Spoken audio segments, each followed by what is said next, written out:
اسكي نشتك زي وسيرك حسب حجاب كاوي خازلو سبات نعاخا نابت زبلت تمني هيوت يصبعخا ديوم زلو ويس بسقطان دحريت يسحوخا بزحتين عركنت كبال كله قليل نجري مثلنا مستم دس زبل الناس سبات نزاناقعلو ناي مزنقع عمد خطراي قرنا نوصدو انت خونا قن تمر الحقي ازيو وتم كتقرو من تمرصم سبات نتنا يصبح منت كاز والسنوق عند مهندسات يوم محاورا وركبنا هيوتنا ناي مدحن وي دما ملو بملو ناي مبلشو حيل لو عركنت كدعات بحتاونت برتع ጭንቀትን ከስዕቡልና ይኽእል እዩ በአንጻሩ ግን ኣብ ትክክለኛ ቦታ ምስ እንኸውን ዋጋ ከም ዘለናን ክብሪ ከም ዘለናን ነረጋግፀሉ መንገዲ እዩ ኣብዚ ቪድዮ እዚ ጎደት ዕርክነት ብኸመይ ብስቕታ ንህይወትና ከም ዝፀልዎ ካብኡ ሓሊፉ ድማ ነቲ ብሉፅ መንነትና ብኸመይ ክንዕርዮን ከም እንኽእል ክንርኢ ኢና ቅድሚ ቁሩብ ዓመታት ንዓይ እውን እንተኾነ ዕርክነት ማለት ፍሉይ ትርጉም እዩ ነይርዎ ንመብዛሕትአና እውን ተመሳሳሊ እዩ ኢለ ይሓስብ ብፍላይ ኣብ ናይ ንእስነት ዕድመና ንኡሳት ከለና ቀረባ ዕርክትና ማለት ምሳና ናብ ክለባት ዝኸዱ ኣብ መወዳእታ ሰሙን ክትዘናጋዕ ከለኻ ድምፅኻ ዘቃልሑ ሰብ እዩ ምስ ብዙሓት ሰባት እንትትርከብ ጥራይ ኩሉ ነገር ዝሳለጥ ይመስለካ ነገር ግን ዕድመና እናደፍአ ሓላፍነትና እናወሰኸ ክኸይድ ከሎ እቲ ናይ ህይወትና መነፅር ቅየር ይጅምር ሎሚ ናይ ዕርክነት ማለት ፍጹም ካልእ ትርጉም እዩ ዘለዎ ብዛዕቶም ንዓኻ ንምድጋፍ ድልዋት ዝኾኑ ተመሳሳሊ ናይ ህይወት ፍልስፍና ራእይ ዘለዎም ካብቲ ዘለኻዮ ትሑት ባይታ ናብቲ ዝለዓለ ናይ ዓወት ደረጃ ንኽትበፅሕ ብንጥፈት ዘዳፋፍኡኻ ሰባት እዩ እስኪ ንነብስኻ ሕተታ እቶም ብዝረኻ ዘለዎ ሰባት ብዛዕባ ዓበይቲ ሓሳባትን መጻኢ ዕድላትን ድዮም ዝዛረቡ ወይስ ብዛዕባ ሰባትን ሕሜታታትን ጥራይ እዮም ዘዕልሉ እቲ ዝዓበየ ሓቂ ምስቶም ትክክለኛታት ሰባት ዲኻ ትጓዓዝ ዘለኻስ ወይስ እቶም ናይ ሕጂ ዝምድናታትካ ከይፈለጡካዮ ብስቕታን ድሕሪት ይስሕቡካ ኣለዉ ኣብዚ ሕጂ ምዕራፍ ህይወትና ነዚ ሕቶ እዚ ብግልፂ ክንምልሶ ኣለና ደቂ ሰባት ካብ ዝኾነ ይኹን ካልእ ፍጡር ንላዕሊ ሓደ ፍሉይ ዝኾነ ናይ ተፈጥሮ እጥቀለና ንሱ ድማ እቲ ምስ ዝኾነ ከባቢ ናይ ምልማድ ፍሉይ ሓይሊ እዩ እዚ ብሳይነሳዊ መንገዲ እውን ዝተረጋገፀ ሓቂ እዩ ካብ ዘመን ኣቦታትና ጀሚሩ ንኽተርፍን ንኽትነብርን ምስቲ ዘለኻዮ ከባቢ ምልማድ ግድን እዩ ነይሩ እዚ ማለት ግን ንሕና ምስቲ ስጋዊ ከባቢ ጥራይ ዘይኮነስ ምስቲ ማሕበራዊ ከባቢ እውን ብተመሳሳሊ ደረጃ ንለማመድ ኢና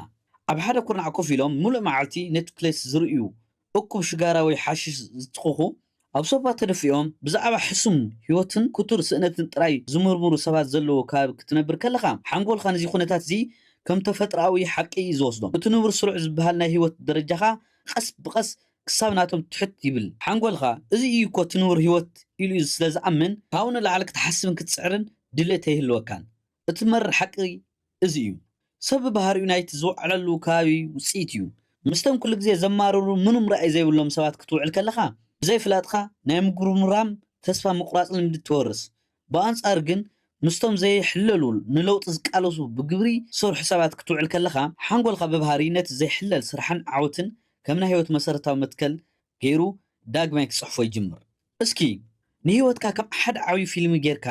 ስኣሎ ንስኻ ድማ ናይቲ ፊልም ዋና ተዋሳኢ ኢኻ ልክዕ ከም ኩሎም ዓበይቲ ሻብዓይ ምክንያት ኣብዚ ሕጂ እዋን ብኣካል ምስቶም ዓበይቲ ሰባት ክትራኸብ እንተዘይኽእልካ ሓንጎልና ነቲ ብስልኪ ወይ ብኢንተርኔት ዝርከቡ መረዳእታ ልክዕ ከምቲ ብኣካል ዝገጥመና ገይሩ እዩ ዝወስዶ ንኣብነት ኣብ ሓደ ርሑቕ ገጠር ወይ ንእሽተይ ዓዲ ትነብር ትኸውን ኣብ ከባቢኻ ድማ ዓበይቲ ዓለምለኻዊ ንግዲ ወይ ፍልጣት ሰባት ኣይህልውን ነገር ግን ንስኻ መዓልታዊ ንሰለስተ ሰዓታት ብዛዕባ ስነልቦና ንግድን ፍልስፍና ዝዛረቡ ቪድዮታት ምስ እትሰምዕ መፅሓፍቲ ምስ እተንብብ ሓንጎልካ ብዘይፈልጦ ነቶም ተዛረብቲ ቪድዮታት ከም ናይ ቀረባ ዕርክቱ ገይሩ እዩ ዝቆፅሮም እቲ ናይ ተሓሳስበት ደረጃኻ ድማ ብተመሳሳሊ ደረጃ ሓፍ የብሎ እዚ ናይ ዲጂታል ከባቢኻን ዳግማይ ናይ ምስራዕ ዓብዪ ዓቕሚ እዩ ሻምናይ ናይ ሓይሊ ምክብባር ሕጊ እቲ መወዳእታን ሻምናይ ምክንያት እቲ ናይ ሓይሊ ምክብባር ሕጊ እዩ ሓደ ሓደ ግዜ ሰባት ብዛዕባ ዕዉታት ሰባት ክሓስቡ ከለዉ ንዓቶም ጥራሕ ዓርኪ ገይሩ ከኣምኖም ጥቕሚ ክረክብን ይደሊ ኣብ ጃፓን ዓሳ ሳምቡቕ ዝበሃል ስም ኣለዎ እዚኣቶም እቶም ንዓወታት ሰባት እናለሙንን እናተፀጉዑ ርካሽ ተቐባልነት ዘድልዩ ሰባት እዮም ምስቶም ትክክለኛታት ዕዉታት ሰባት ክትእከብ ተኮይንካ ንስኻ በዓልካ ዋጋ ዘለካ ሰብ ክትኸውን ኣለካ ንኣብነት ሓደ ዓብዪ ነጋዳይ ክትቐርብ እንተደሊኻ ንስኻ በዓልካ ኣእምሮኻን ሰውነትኻን ሰሪሕካ ንዕውን ከተተባዕን ሓድሽ ሓሳብ ክተካፍል እትኽእል ንጡፍ ሓይሊ ክትኸውን ኣለካ እዚ ዝምድና እዚ ክልተኣዊ መንገዲ እዩ ንስኻ ክትሕግዝ ጥራሕ ዘይኮነስ መሊስኻ ክተበርህን እትኽእል ሓይሊ ክትኸውን ይግደድ ደው ዝበለ ቀጠን ምምግጋብን ንሕሰብ ስለምንታይ ኢና ኩልና ዕብየት እንደሊ መብዛሕትአና ግን ኣብቲ ዘለናዮ ምቸት ዘይብሉ ደው ዝበለ ቀጠና ንሻማረር መልሲ ሓደ እዩ ፍርሒ ብዛዕባ ፅባሕ ዘይጭነቑ ንነፍሶም ዝፈትዩን ሰባት ክትውዕል ከለኻ ብጣዕሚ ምቸት ኣለዎ እዞም ሰባት እዚኣቶም ክትዓበየ ደፋፍኡኻን እዮም ስለዚ ድማ ምንም ስምባድ የለን ደው ኢልካ ከለኻ ጽቡቕ ኣሎ ኺልካ ነፍስኻ ክትታላ ትኽእል ኢኻ ነገር ግን ናብቲ ዝለዓለ ዓወት ዘለዎም ብብጥዕ ዝሰርሑን ብንጥፈት ዝምገቡን ሰባት ዘለዎ ሓድሽ ክፍሊ ክትኣቱ ከለኻ እቲ መጀመርታ ዘጋጠመካ ነገር ምቸት ምስኣን እዩ ናይ ውሽጢ ሕሱም ፍርሒ ድሕረት ከምኡ እውን ኣነ እኮ ምንም ዋጋ የብለይን ዝብል ናይ ትሕትና ስምዒት ክመፀካ ይጅምር እዚ ስምዒት እዚ ስለ ዝፈርሑ እዮም ድማ መብዛሕትኦም ሰባት ምስቶም ናይ ቀደም ኣዕሩኽቶም ክጸንሑ ዝመርፁ እቲ ናይ 5 ዓመት ብውሰን ሕጊ ግን እዚ እዩ ሎሚ ንዚ ግዜያዊ ማሕበራዊ ምሳእ ሓብል ምቸት ምስኣን ተፃዊርካ ርእሰ ምትእማንካ ተፈታቲንካ ኣብ ውሽጢ 5 ዓመት ናብቲ እትምነዮ ዝለዓለ ናይ ህይወት ራእይካ ክትበፅሕ ይበለፅ ወይስ ምስ መሓዝትካ ብምቸት እናስሓቕካ ድሕሪ 5 ዓመት ልክዕ ኣብዚ ሕጂ ዘለኻዮ ቦታ ተደፊቕካ ክትነብር ትመርፅ እቲ ምርጫ ናትካ እዩ ካልኣይ ክፍሊ ድማ እቲ ብጥንቃቐ ምምግጋብ ዝበሃል መትከል እዩ ሓንጎልና ብናይ ነርቭ ምልውዋጥ ባህሪ ምክንያት ንጎተ ሲኻ ክሳብ ትድቅስ 24 ሰዓት ሙሉእ መረዳእታ ካብ ከባቢና ይወስድ እዩ ንሕና ብባህሪና ኩሉ ግዜ ተምሃሮ ኢና ስለዚ እቲ ስጋዊ ከባቢኻ ጥራሕ ዘይኮነስ እቲ ዲጂታላዊ ከባቢኻ እውን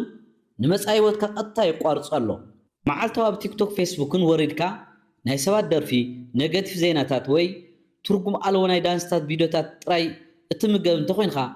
እዚ ነቲ ሓንጎልካ ናብቲ ትሑት ደረጃ ይወስዶ ሕጂ ክትወስዶ ዘለካ ስትራቴጂካዊ ስጉምቲ እዚ እዩ ነቲ ናይ ስፔሻል ሚድያ ኣጠቓቕማኻ ዳግማይ ኣዕርዮ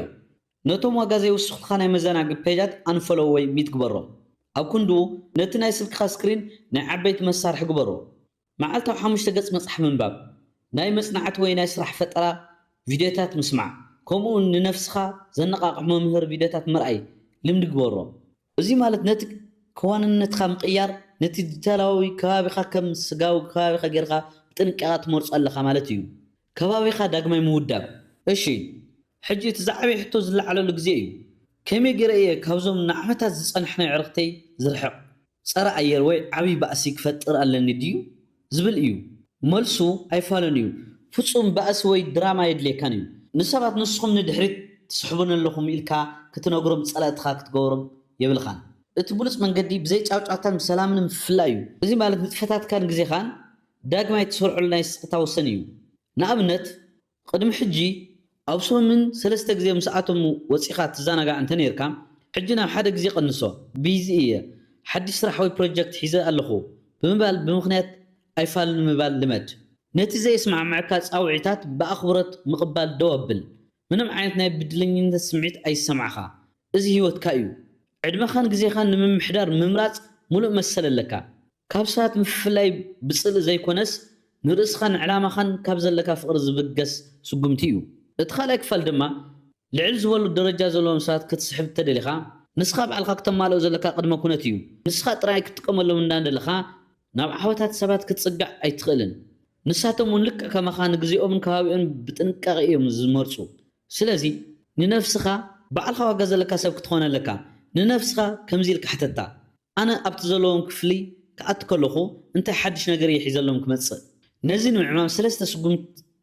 ንምዕማም ሰለስተ ስጉምትታት ክትወስድ ኣለካ ቀዳማይ ኣብ ኣእምሮኻ ፍልጠትካን ስራሕ መዓልታዊ አንብብ ተምሃር ብዛዕባ ዘለኻዮ ዓውዲ ብሉፅ ክእለት ይሃልይኻ ካልኣይ ኣብ ኣካላዊ ውቃበኻን ጥዕናኻን ጉልበትካን ስራሕ እቲ ናትካ ኣካላዊ ቅርፅን ናይ ተስፋ ሓይልን ንሰባት ዝስሕቦ ክኸውን ኣለዎ ሳልሳይ ሰብኣዊ ሓገዝን ምትብባዕን ናይ ምምሃብ ባህሪ ኣማዕብል ምስኣቶም ክትራኸብ ከለኻ ዘነቓቕ ሓሳባት እተፈልፍል ንሕልፎም ዝድግፍ እምበር ብሓይሊ እትመፅእ ንጡፍ ተፀጋዒ ኣይትኾን ንስኻ ንርእስኻ ዋጋ ክትውስኽ ከለኻ እቶም ትክክለኛት ሰባት ብባህሪኦም ናባኻ ክስሓቡ እዮም